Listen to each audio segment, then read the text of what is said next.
Hello and welcome to the Gooner Talk, back again with you guys for another episode of what is the Arsenal Transfer Show. Joining you every morning at 8 a.m. UK time. Hope you're doing good. Hope you're doing well. Thank you as always for making this a part of your morning routines. It is very much appreciated.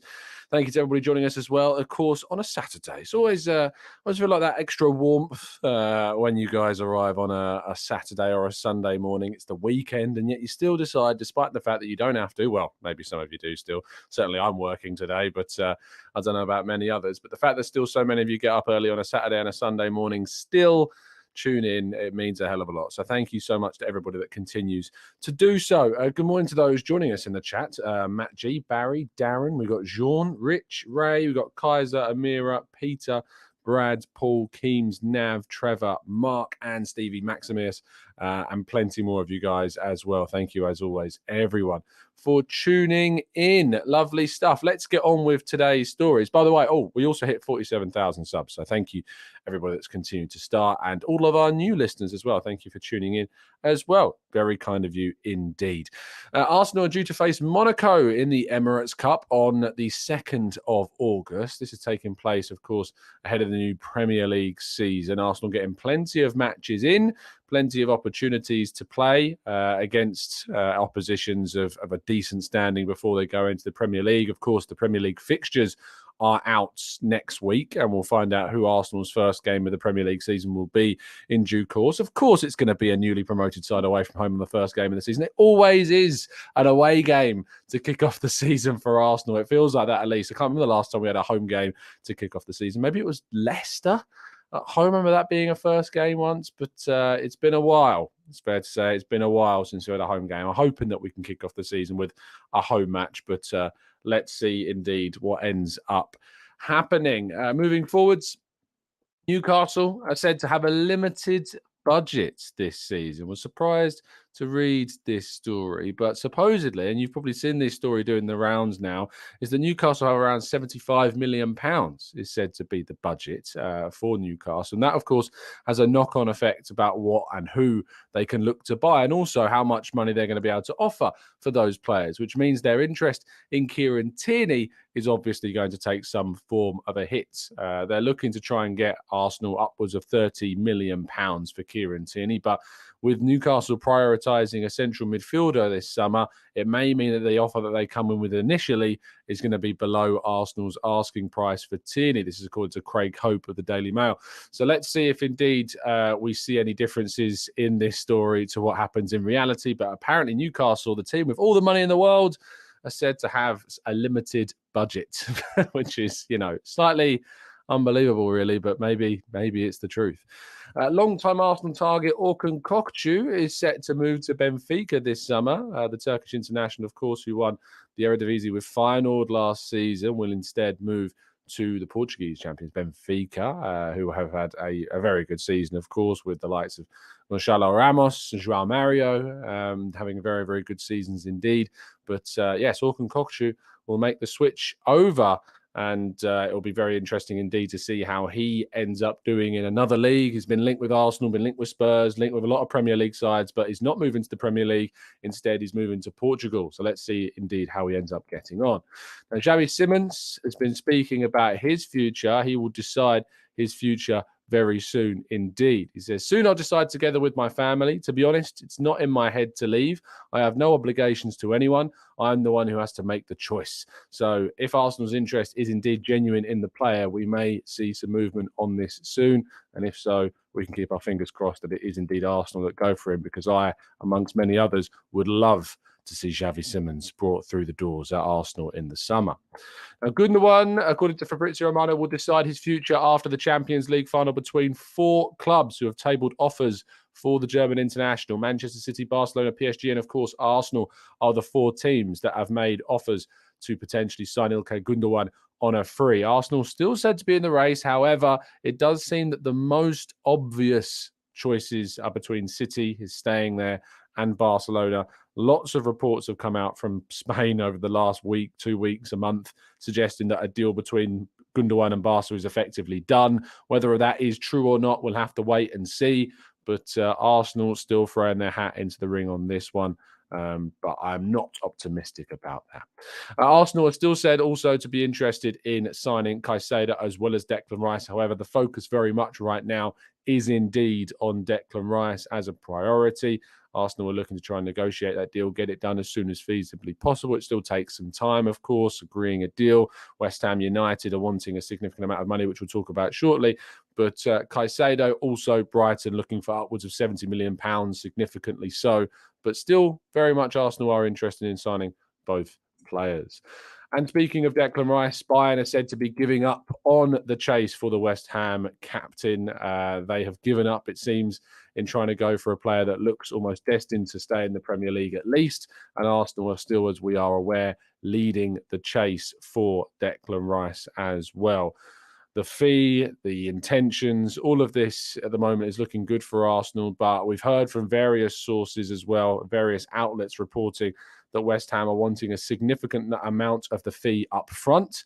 As much, they look at, to be honest, the Jude Bellingham deal, which is in £88 million, basically paid up front and then bonuses added on later on down the line. They're looking at that deal as a potential kind of model or mold, if you like, for the Declan Rice deal. And they'll want to be able to use as much money as they can get from losing Rice to replacing him during this window. So it makes sense. So if Arsenal want the player, they're going to have to stump up a lot of money up front, which is only fair and what Arsenal should be expected to do, in my opinion.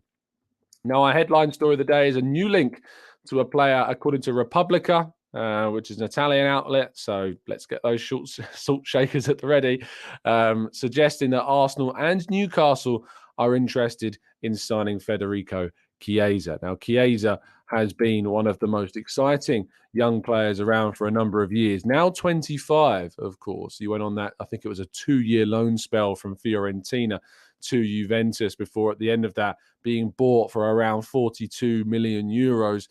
This season, he's not exactly had an amazing campaign. He's had 21 games played, scored twice, and of course got 5 assists as well. He suffered with a significant knee injury at the end of last season, which cost him a lot of the campaign and cost him the start of the current campaign. And he's not necessarily been able to get back up to speed, back up to the Chiesa that we saw before that injury. However, there is certainly a lot of talent in Chiesa. Before his injury, he was considered one of, if not the best Italian talent out there. But that knee injury has certainly made things slightly more tricky. But Newcastle and Arsenal, according to Repubblica, are interested and have made inquiries about the Juventus forward. And whether or not we see Arsenal indeed move for a player in that area, we will have to wait and see. But we do know that Arsenal are interested in bringing in potentially a forward this summer. Could Chiesa be that player? Right, let's move then to part 2. Your questions and more right after this.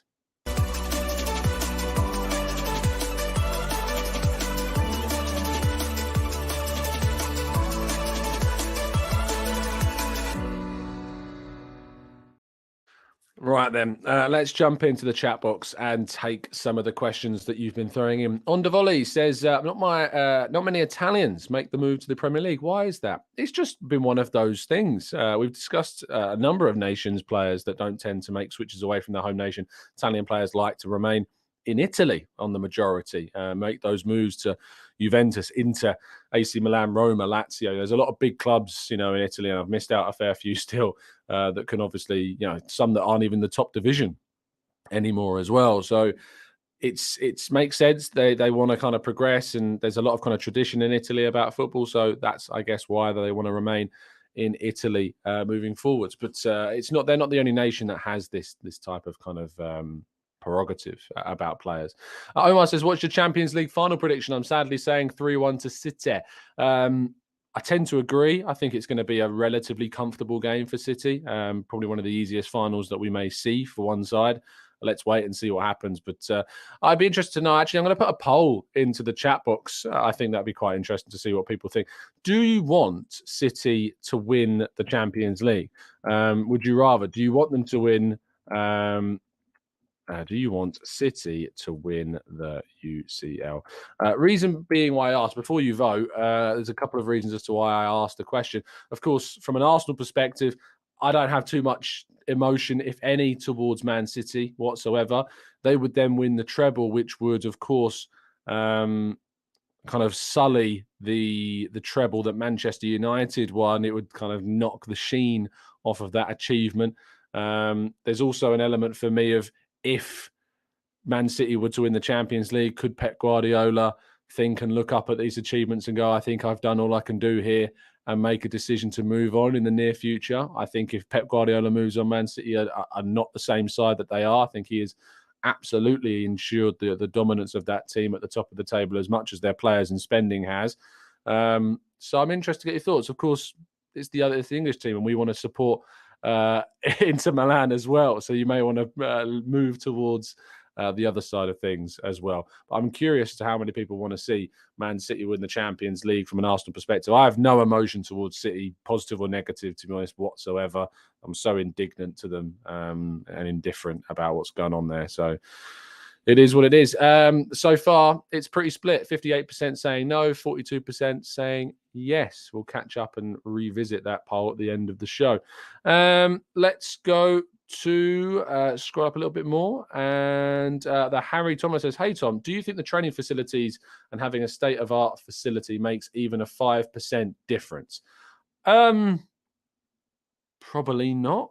You know, I think that it's more to do with the stature of the club, where the club are in their competitive scene. If you look at Tottenham, for instance, they've got an amazing stadium, they've got an amazing training facility, but they're Tottenham. So I'm not sure that players necessarily going to want to make that move in the same kind of way. Vegas Gunner says, and thank you so much for the donation, my friend. What teams do you think could possibly bid for Balogun? It seems like Italian teams try for loan options from the EPL unless it's a free transfer. Well, there is interest from Italy. Inter Milan, AC Milan, all interested. Roma also interested as well. Leipzig are interested. Lille, Marseille. I wouldn't be surprised if PSG have also got an interested as well. But there's a number of Premier League teams that are also said to have interest in the player as well. He's not short of options, and Arsenal will hopefully be not short of bids for the player during the summer window, and hopefully Arsenal can maximise the fee that they get from following Balogun. Gunnar says, I'd rather a British team win. However, I'll still find it hilarious if Inter win tonight. Stephen says, are Arsenal confident of signing Caicedo? Or rather Caicedo? Is this why the focus is on Rice? I think they're confident on Rice. I don't think there's that same level of confidence for Caicedo. I think that's going to be a trickier deal to do, but they want to try and get the Rice deal done. They want to focus on that, prioritize that. We don't want a repeat of the Mudryk situation, and that makes complete sense. Ronald says, Tom, Ugarte or Zubimendi? Well, Ugarte's already signing for PSG, Ronald, so I don't think Arsenal have much choice if it's between those two, so you'd have to go with Zubimendi. Trevor says, I can't understand not wanting a British team bringing a trophy back to this country. I couldn't care less. I really couldn't care less about that, the British side of things. I really, really don't care. I just don't care. I want England to win. Well, I'm an England fan. I want England to win it whenever they play. I support England. I don't have the whole, just because there's Spurs players in there, I won't support England. But I really couldn't care less. I don't have any attachment to any other club in England besides Arsenal and potentially Gillingham, my local side. But, you know, I have no attachment to any other club. But yeah, I just can't. I can't ever get on kind of that whole British team thing to want to bring the trophy back to England. I couldn't care less. I couldn't care less. I've really hammered home that point. If you didn't know, I couldn't care less. Bertrand says, how many preseason matches will Arsenal have coupled with the Community Shield? Well, we're playing Monaco in the Emirates Cup in the last one. We'll have Community Shield the weekend before that. We've then got matches against Barcelona and Manchester United in America. We've got a friendly against Nuremberg in Germany before that. I think we've got another game in the United States as well against the American MLS All-Stars. So 1, 2, 3, 4, 5, 6 preseason games before the Premier League season starts, if you count the Community Shield in that. So 5 plus the Community Shield is what we are scheduled to do across the summer transfer window. Scrolling down a little bit more, Ronald says, my bad, Tom. Who is better, Ugarte or Zubimendi? I haven't seen too much of Ugarte. Zubimendi's obviously doing it at a high level in Europe and in La Liga. So at the moment, I would lean towards Zubimendi. Tom, do you care? No, I don't care if that wasn't ever clear. Could I care less, says Matt G? No, I couldn't care less. I really, really couldn't.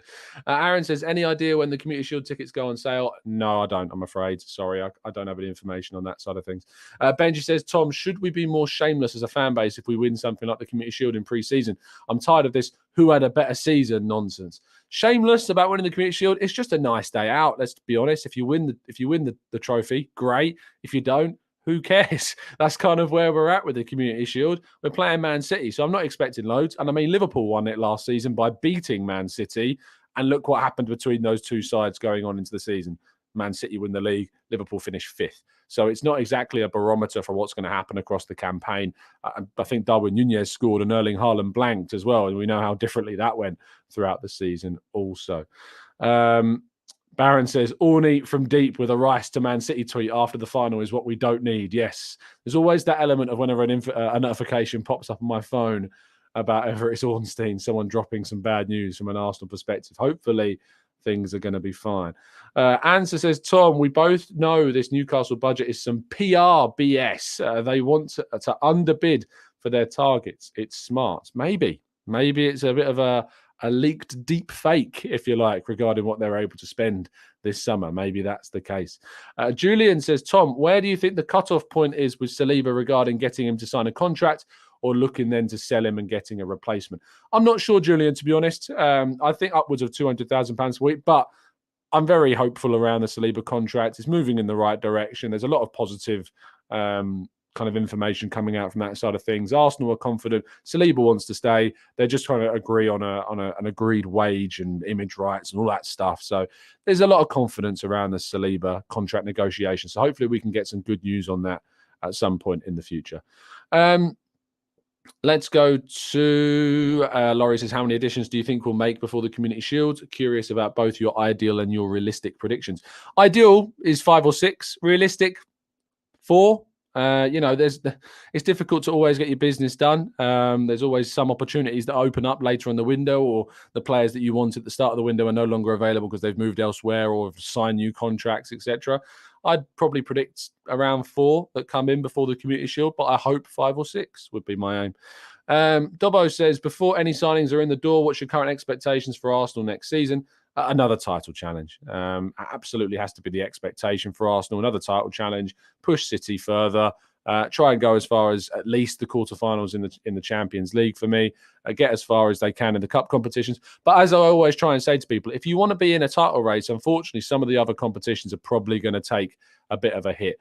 You know, until you've got a squad as deep and as good as Manchester City's, your other competitions are going to suffer. When Liverpool won the league, in what was it 1920 that they won the league, they went out of the Champions League in like the last 16, I think it was. They went out of the FA Cup in the 4th or 5th round. They went out of the League Cup in the quarterfinal. So they went out early on in those competitions in the later, not later rounds, but after the group stage, they went out in the early rounds of the other competitions. So they're always going to suffer if you go on to try and win a title. But we've got to try and push across all fronts as best we possibly can. Yeah, at least I don't have to worry about Gillingham. Indeed, they have no chance. They aren't the best. I feel sorry for my dad, who is a stalwart Gillingham fan. William says, Tom, can you suggest some free agents that we can get? Tielemans, Zaha, Gundogan. You're doing my job for me, William. And thoughts on Cancelo? Well, I wanted Rafael Guerrero, but he's obviously moving off to Bayern Munich. Let's have a quick look at contracts expiring of players. What other players? We do this like every month, I feel. Marcus Thuram, Daichi Kamada are 2 others. Adrian Rabiot. We know Marcus Asensio is going to PSG. Jonathan Bamba is an interesting one. Used to be really rated at Lille, and I haven't heard much about him more recently. Houssem Aouar's going to Roma from the sounds of things. Dani Ceballos, I don't know if they've actually renewed his contract at Real Madrid. His stats for last season were very good. Very, very good. They always saw that there was a player in there. He just didn't ever really manage to fulfill that potential, it seems, at Arsenal. Gabenga says, what's the latest on Saliba's injury? The expectation is that they hope he's going to be ready for pre-season. That's the latest on that, as far as I'm aware. NVR says, Tom, why can Chelsea compete with us for Caicedo, but if the roles were reversed, I'm pretty sure we wouldn't even be in the equation. It's not like we're broke. No, we're not, but Chelsea offer silly wages, and we just know that they're going to offer probably more money than what Arsenal are offering on an individual basis. Arsenal know that. Arsenal try and, if they can, bring the prices down on players so they can better fit them into their wage structure, better fit them into the summer budget.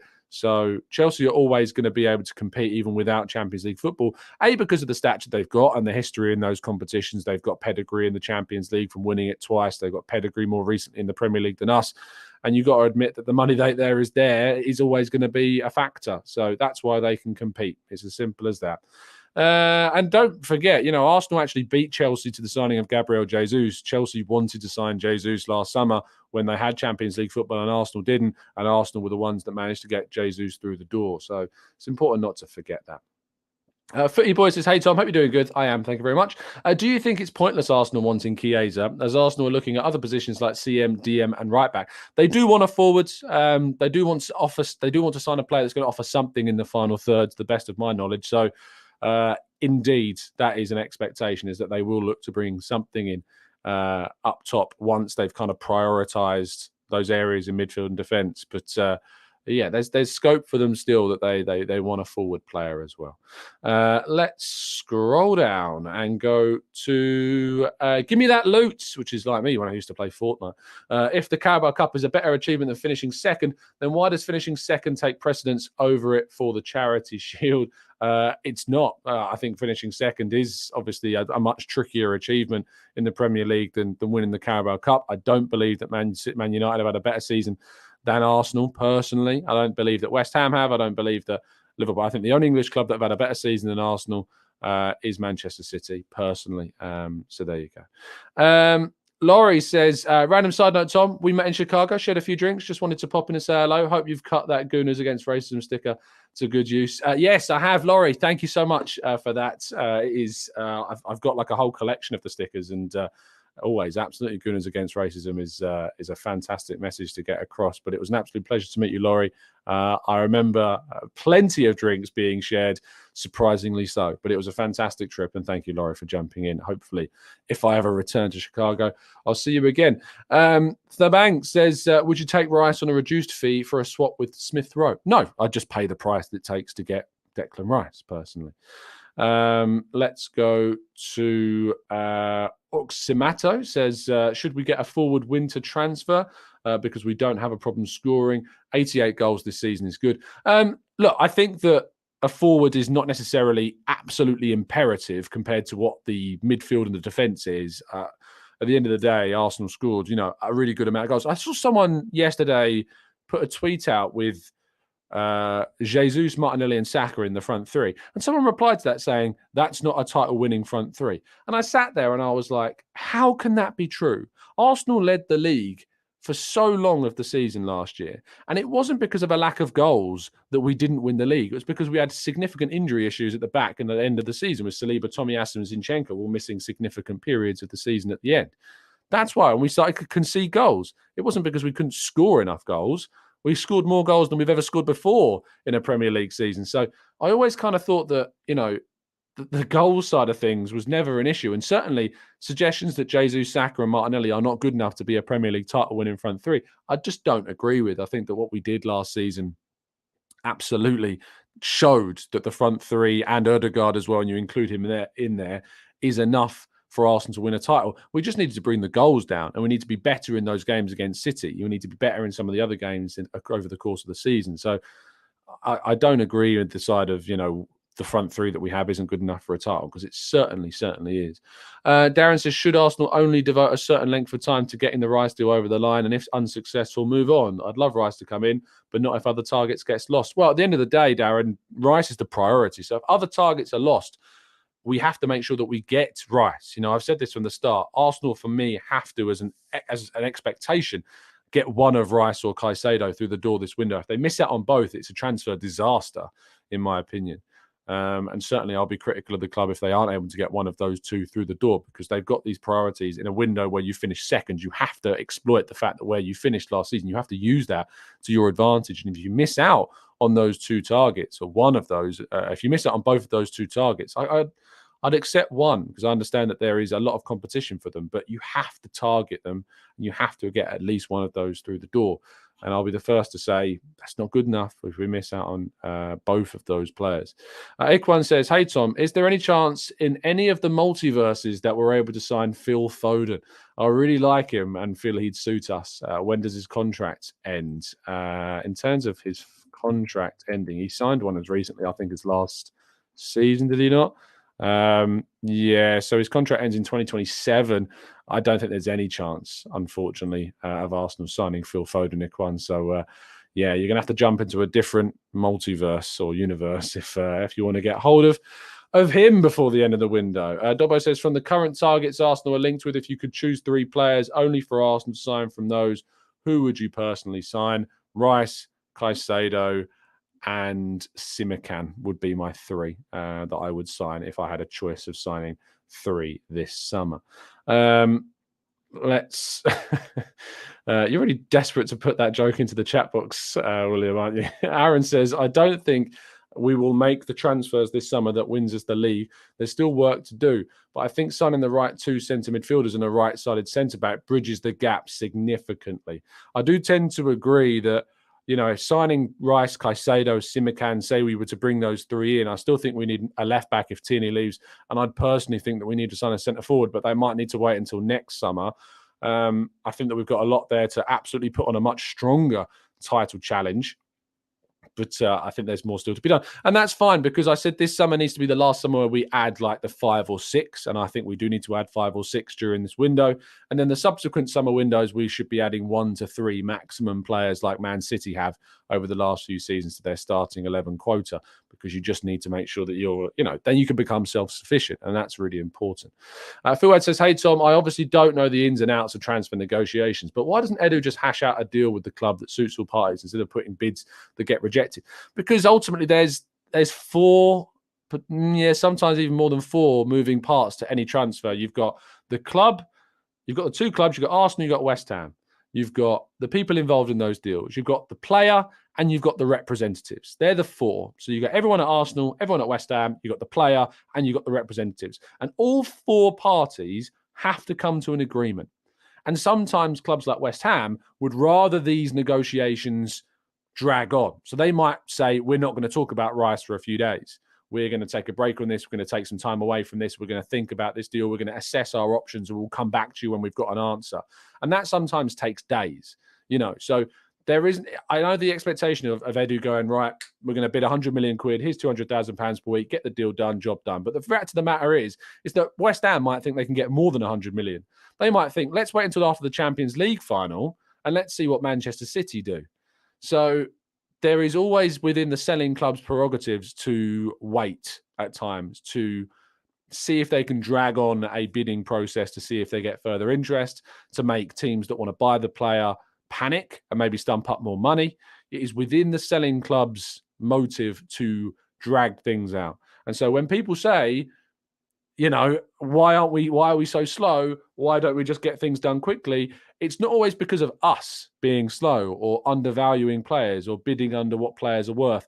Sometimes it's the selling clubs that extend and drag things out because they want to encourage other teams, other offers to come in, and also potentially to make a team that's already bidding for a player panic and offer more money up. So it's not always just because of Arsenal being slow. It's also because the selling clubs want to try and dictate the negotiations. And you also get that from the representatives of the player. The players' reps might turn around and be like, let's just hold off on that offer from Arsenal. Let's just wait and see if anything comes in after the Champions League final from Man City. We've been told by their people that we're willing to get involved in the race after the Champions League final. So there's no rush. Let's wait and see what happens. So that's why you often see things dragging out as long. And from our perception, as fans, I do a transfer show every morning. I'm sure you've got notifications turned on for 27 different Twitter aggregators spreading all news around what's happening with Arsenal every hour. that makes psychologically you think that things are dragging on. When reality back in the day, 15, 20 years ago, when we didn't have social media, or when we used to literally just watch Sky Sports to get any transfer news, or you have to go on Google and search things up on different websites. Unfortunately, it then felt a lot faster when Arsenal got deals done. It was actually ironic. We said last season, you think about last summer, Jesus and Fabio Vieira, they were both brought in before the first pre-season fixture. Fabio Vieira was brought in June. And yet I remember us like 3 weeks before that deal happened saying, we're taking ages, we're not getting things done.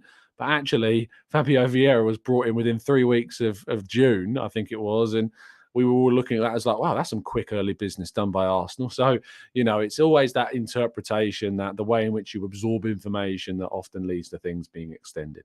Let's catch up on that poll and we'll round the show off on this. Do you want City to win the Champions League? 500 of you around have voted. 52% say no. 48% say yes. Very split indeed, and I'm not surprised in the slightest. Thank you, everybody that's tuned in and listened. I very much appreciate your time, as always. It is always appreciated. I'll be back tomorrow morning to give you further updates on any of the news that's happened today, reacting, of course, to the Champions League final tonight, which I am looking forward to watching, as I hope that you are too. And I hope you enjoy your weekends. Enjoy the weather. If you're here in the UK, it's looking very, very nice indeed. I'm going to be cooped up inside writing today, working. So spare a thought, if you will. But it's been an absolute pleasure. Do drop a like on the video, of course, and subscribe to the channel if you're new around here with those notifications turned on so you never miss a show. See you soon. Stay well, stay safe. And as always, up the Arsenal.